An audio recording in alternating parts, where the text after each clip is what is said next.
Pemirsa, 2 dari 27 warga Kampung Pulo resmi ditetapkan sebagai tersangka oleh Polda Metro Jaya terkait bentrokan antara warga dan Satpol PP dibantu pihak kepolisian saat penggusuran rumah di bantaran Kali Ciliwung, Kampung Pulo, Jakarta Timur beberapa waktu lalu. 2 orang ini diduga sebagai provokator dan pelaku pembakaran alat berat atau beko.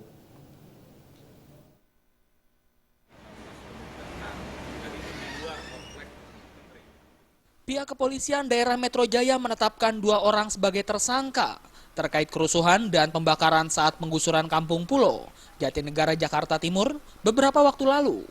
Kedua orang ini merupakan bagian dari 27 warga Kampung Pulo yang menjalani pemeriksaan pasca kerusuhan terjadi. Kabid Humas Polda Metro Jaya, Kombes Pol M. Iqbal mengatakan, kedua orang tersebut ditetapkan sebagai tersangka karena terbukti sebagai provokator dan pelaku pembakaran alat berat atau beko. Sesuai dengan kalau 170 untuk pembakaran. 170 total barang ya. Iya. Itu dari 27 yang diperiksa itu Pak, 2 Apa? ditetapkan tersangka atau gimana? 2 itu. 2 ya. 2 itu. 27 statusnya masih saksi dan tidak ditahan. Mereka yang ini Pak melakukan pembakaran mobil berat itu atau gimana? Apa Siapa? yang dua orang itu? Ya beko itu.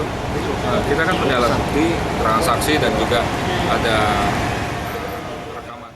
Meski penggusuran ratusan rumah di Kampung Pulo berjalan tertib pasca kerusuhan, namun pihak Polda Metro Jaya tetap melakukan pengamanan hingga penggusuran dinyatakan selesai. 20 Agustus lalu, penggusuran ratusan rumah di bantaran Kali Ciliwung, Kampung Pulo diwarnai bentrokan antara warga dengan Satpol PP dibantu aparat kepolisian. Bentrokan ini terjadi karena penggusuran tetap dilakukan meski warga menginginkan agar penggusuran ditunda.